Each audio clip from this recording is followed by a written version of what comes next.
10টা 39 একটা ভূমিকম্প হয়েছে, আপনারা জানেন সবাই। ভূমিকম্প হয়েছে, মনে করে দিলেন, বুঝে দিলেন যে কোনো এক জুমা এইভাবে ভূমিকম্প হবে, আল্লাহর পক্ষ থেকে হুকুম আসবে, ভূমিকম্প হবে। যেই ভূমিকম্প আসমান জমি পাহাড় পর্বত সমস্ত জিনিস চূর্ণ বিচূর্ণ হয়ে যাবে।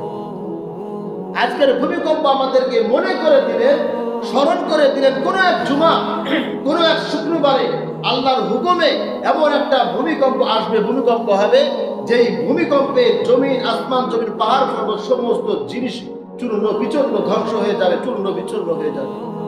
সামান্য পরিমাণ পৃথিবীটাকে তার স্থানে অটল থাকতে পারবে।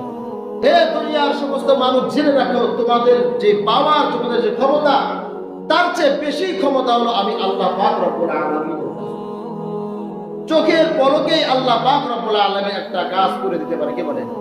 মানুষকে নাড়া দিছে, বুঝে দিয়েছে কিয়ামত এমন এক শুক্রবার আসবে, জুমা আসবে, যে জুমায় আল্লাহর পক্ষ থেকে ইসরাফিল আলাইহিস সালাতু ওয়াস সালাম সিংহায় ফুৎকার দেওয়ার সঙ্গে সঙ্গে ভূমিকম্প শুরু হয়ে যাবে। আসমান ঠসঠস করে পড়তে থাকবে, আসমান জমি পাহাড় পর্বত তুলার মতো উঠতে থাকবে, চূর্ণ বিচূর্ণ হয়ে যাবে। এটা আমাদেরকে আজকে ভূমিকম্প থেকে শিক্ষা নিতে হবে। এই জন্য মুসলমানেরা, এখন থেকে আমাদের শিক্ষা, এখন থেকে আমাদের সময়ের কদর করা, এখনো আমরা যারা গুনাহের পথে আছি তওবা করা।